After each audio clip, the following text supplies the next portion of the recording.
안녕하십니까. 이번 주제는 소련이 어떻게 해체되었을까라는 점인데요. 오랫동안 건재했던 소련이 1985년도에 자신들의 경제와 문화시장을 개방하는 페레스트로이카와 글라스노스트 정책을 실행하면서 발생한 거대한 충격과 변화를 견디지 못하고 끝내 해체하게 되죠.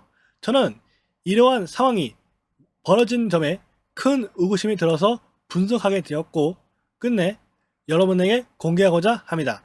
자, 우선 미국과 소련이 대립한 냉전에서 양다리 외교로 큰 산업 패권을 구축한 국가가 있는데요.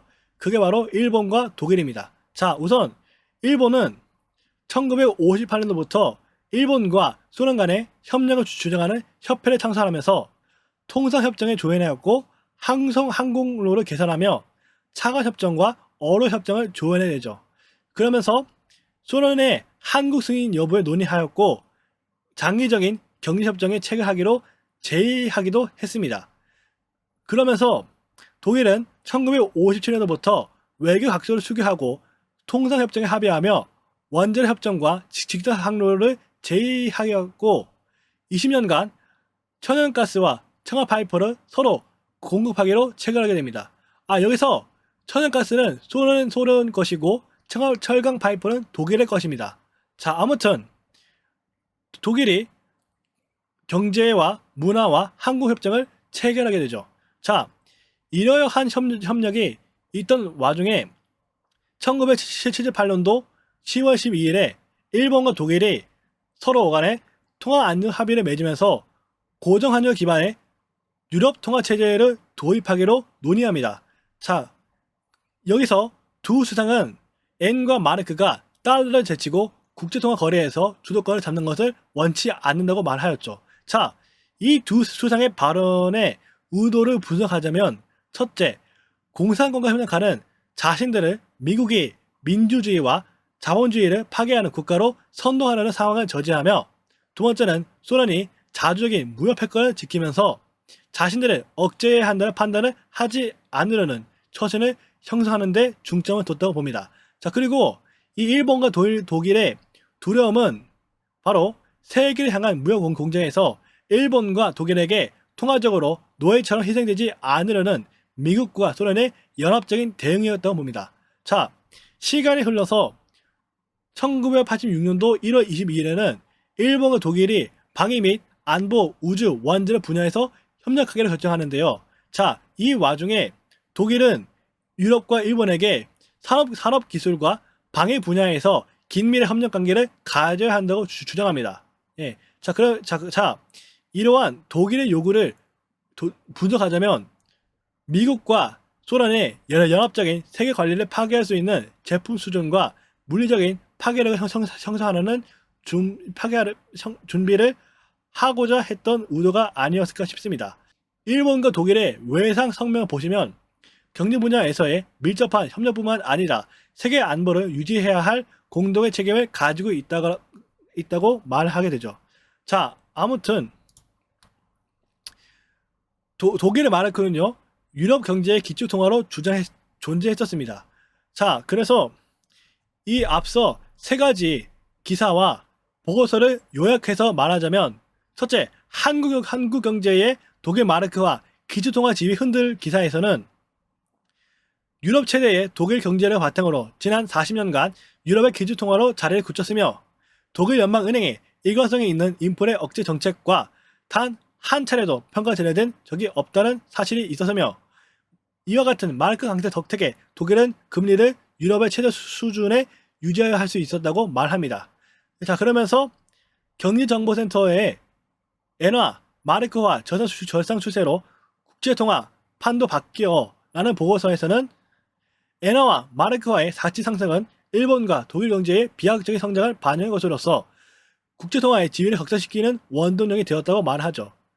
또한 그러면서 독일의 경우 인접 국가와의 수평 무역이 진전되어 있어 무역 거래에서 원칙적으로 자국 통화 표시를 한다는 전통적인 관행이 확립되어 있다고 말하게 되죠. 자, 또한 KCI의 보고서, 즉 독일의 외환 정책의 한국을 주는 시사점에서 첫째, 수출보험의 마르크로 지불하는 제도적 조정이 마련되었고 양자 간의 협약으로 상대방 국가에서도 마르크화를 사용하였으며 국제통화국제기구에서의 지분을 높이거나 국제원조에서 마르크화를 지불하는 외환 정책이 발휘되었다고 말합니다.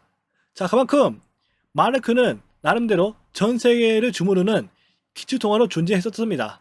자, 여기에 이러한 독일을 본받아서 일본도 자국의 화폐를 국제통화로 만들려고 했었습니다. 자, 1982년부터 일본은 자신의 수도, 즉 도쿄에 정부 규제가 없는 역외 금융센터를 설립하기로 논의하였고, 다음 해에서는 국제선물 거래소를 개설하고 국제적인 종합선물 거래소를 추진하게 되죠. 그리고 1984년도에서는 자본시장에서 외국 은행의 진출을 허용하며 N을 기축통화로 규정하는 예비협정에 미국과 일본이 합의하게 되죠. 자, 다음 해인 1985년에는 일본이 N의 국제화에 대해 공식적으로 발표하게 됩니다. 그러면서 소련이 미국과 협력하는 페레스트로이카 정책을 실행하게 되었고, 미국은 일본과 독일이 포함되어 있는 G5의 환율을 일방적으로 절산시킨 프라자 합의를 맺게 되죠. 자, 여기서 일본의 N의 국제화에 대해라는 문건을 자세히 읽게 된다면은 부자의 시간의 책을 참조해야 되겠습니다. 자, 우선 부자의 시간에서는요, 1985년도에 열린 일본의 심의회는 N의 국제화에 대해 문건을 발표하면서 N화를 기축통화로 만드는 시도를 공식화했으며, 더불어 아시아 국가들의 대규모 엔화 차관을 제공하고 수도인 도쿄에 역외 금융시장까지 설립했다. 엔화 가치가 높아지자 세계 각국의 외환 보유고에서 엔화 비중이 높아졌다고 말하죠. 자, 이렇게 되자 미국은 프라자 합의로 외환 시장에 개입에 의한 달러와 강세 시정 조치를 하게 됩니다. 또한 주 목적에서는 독일과 일본의 화폐 가치를 평가 절상하여 무역 수정의 불균형을 해소하는 데 있었으며, 만약에 계획이 순조롭게 진행되지 못할 경우 정부가 직접 개입하여 목적을 달성하는 것까지 포함되었다고 합니다. 자, 여기서 어떻게 미국이 일방적으로 G5, 즉 독일과 일본이 있었던 G5의 화폐 가치를 절상하며 산업 강국에 해당했던 일본과 독일이 냉전에도 긴밀히 교류했던 소련을 이용하여 저항할 수 있었음에도 왜 하지 않았을까라는 점입니다. 자, 이러한 이유는요, 저는 역사 사례에서부터 봐야 할 것 같습니다. 자, 일본이 소련과 1940년대에 평화협정을 맺게 됩니다. 근데 소련이 1945년도에 평화협정을 파기하고 바로 일본 제국을 침공하는 전쟁을 일으키게 되죠. 자, 그래서 일본은 미국의 공격에 저지하기 위해서 겨루 작전으로 미국이 스스로 포기하게끔 만들려고 했었습니다. 근데 문제는 소련까지 개입하게 되면서 결국 양면의 전투로 전환되게 됩니다. 따라서 일본은 결국 이러한 전쟁에서 승리할 수 없다고 판단하여 같은 해 8월 15일에 항복 선언을 하게 되었죠. 자, 그래서 왜 소련이 일본을 공격하는 미국에 동참했던 이유는 분석하자면, 첫째, 일본의 대동아 공영권이 해체된다면 자신을 견제하는 크고 단일적이자 지리적인 요소가 제거될 수 있기 때문이었기에 동참하지 않았을까라고 싶네요. 자, 시간이 흘러서 미국은 일본과 독일에 완전히 의존할 뻔했었습니다. 근데 실상은 아니었었죠. 자, 아무튼 1983년도 11월에 미국, 일본, 독일 등 선진 10개국이 파리에서 재무상 차관회의를 하면서 변동환율의 안정화를 위한 논의를 하게 됩니다.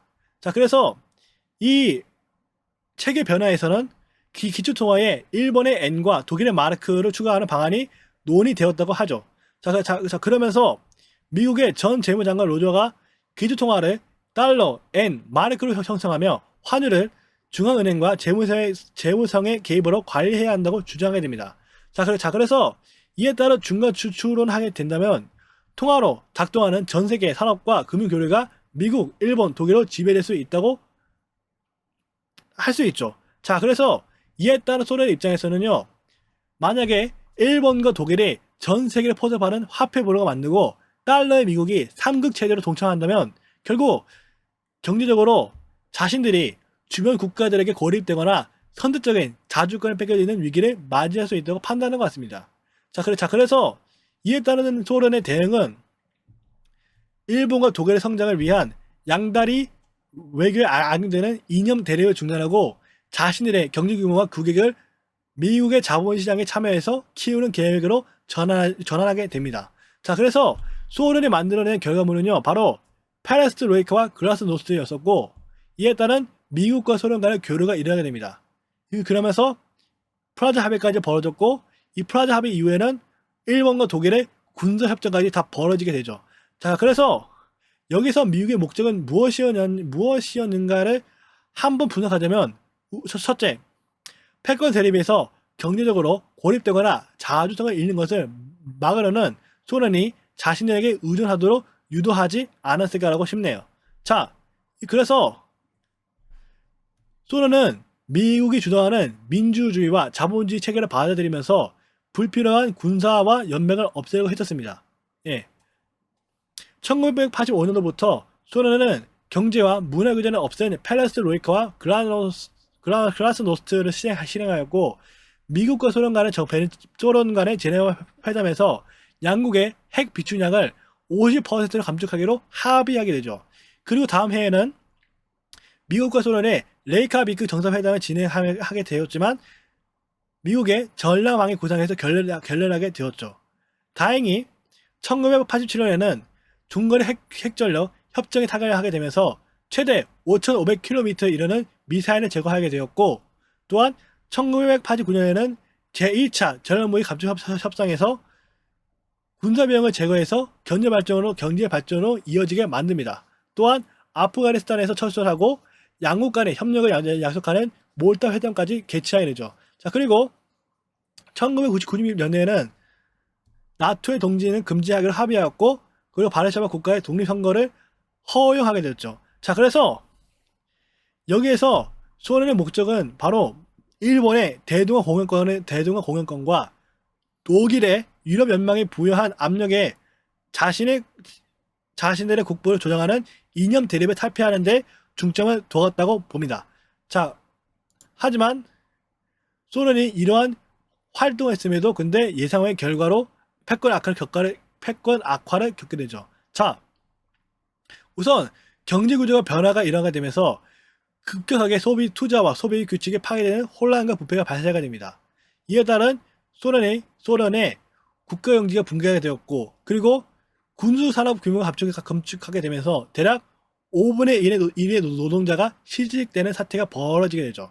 그리고 문화 개방과 바르샤바 연방을 진입하는 정책을 포기하게 되면서 결국 자신들의 국가까지 분열시키는 집단 선동으로 영토 지배력이 무너지게 됩니다. 그리고 미국을 담보로 움직이는 금융 세력들이 활동하게 되면서 소련과 러시아의 산업 자본들이 그들에게 금융 세력들한테 넘어가는 일이 벌어졌고, 결국 행정의 자주적인 산업 장악력이 파괴가 되죠. 또한 1996년도 연말에는 러시아가 국영 기업 10개의 주식 매각을 발표하였고, 그리고 1997년에서 99년도까지 아시아 위기에 따른 큰 자본 유출로 모라토리엄 위기까지 겪게 되죠. 자, 그래서 어떻게 조국을 팔아버렸냐? 보고서에서는 2천억 달러 가치의 대기업들이 72억 달러의 외국 자본과 마피아의 매각된 사실을 폭로하게 됩니다. 또한 99년 워싱턴 포스트에서는 1992년 이래 은행 간 송금과 수출입 서류 조작, 내부자 가격 조작으로 최대 1,500달러가 러시아로부터 해외로 유출되도록 합니다. 자, 또한 나토 동진금지가 파괴되고 군사력이 증강이 됩니다. 자, 이에 따른 소련과 러시아의 군사적인 대외 영향력이 악화되었죠. 자, 대표 사례에서는 1999년과 2004년에 구 바르샤바에 해당된 체코, 폴란드, 헝가리, 루마니아, 불가리아가 나토에 가입하게 되었고, 미국의 국방비가 1991년도 대비 2011년도에는 1991년 대비해서 높아졌고, 그리고 2021년에는 약 100억 달러가 추가된 801억 달러로 1991년보다 어마어마하게 늘어난 점을 알 수 있죠. 자, 그래도 몰락을 막으려는 집단이 있었습니다. 자, 구소련의 공산당 세력이 1990년에 총선에 압승하면서 얻은 행정 장악력과 유라시아 국가 간의 경제 교류로 대외 영향력을 발휘하기 위한 자금력을 확보하려고 시도했습니다. 근데 그럼에도 앞서 언급한 대로 러시아를 약탈하는 금융세력과 간첩다운 마피아 공작으로 인해서 공산당의 행정과 외교 세력이 거의 꺾여져 버리게 되죠. 즉 뭐다? 용두사비처럼 다 파괴됩니다. 자, 그래서 이었다는 결론은요, 소련, 일본, 독일의 뒤통수를 친 미국이었다는 점입니다. 자, 첫째, 경제와 문화를 개방한 소련과 러시아를 성장시키는 협력이 파괴되면서 소련과 러시아의 문명 악화를 방임하게 됩니다. 미국이 말이죠. 예. 그리고 이 양면적인 대우로 일본과 독일의 화폐를 기축통화로 포함시키면서 그들의 환율을 떨어뜨리는 압력을 행사하여 타국이 스스로의 기축통화를 확장시키는 경제 규모와 각종 혜택 발휘를 악화시키게 되죠. 자, 그리고 소련 해체에 의해 발생한 외환, 기업 유출 세력으로 인해서 미국을 견제하는 자주적인 패권이 사라졌고 기술과 인재 자원이 여러 타국으로 유출되게 되면서 우월한 산업 패권이 상실하게 되죠. 자, 마지막으로 97년도 98년도 일어난 동아시아와 러시아 금융위기로 해당 국가에 투자한 일본과 독일을 향한 금융 공격이 일어나게 됩니다. 예, 특히 독일은 오랫동안 유지했던 마르크화를 포기하고 유럽연합의 화폐로 전환하기도 했었죠. 자, 그러면서도 1999년도 6월에 G8, 즉 독일과 일본이 함께 당된 회의에서 채무를 향한 3분의 1 부채를 탕감하는 방안을 발표하게 됩니다.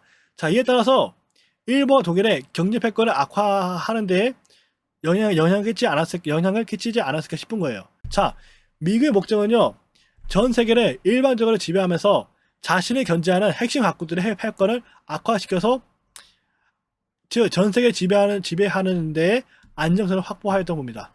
예. 자, 아무튼 이러한 긴 동영상을 끝까지 시청해 주셔서 정말 감사합니다. 예, 아무튼 좋아요, 구독을 해주셨으면 감사하겠습니다. 아, 그리고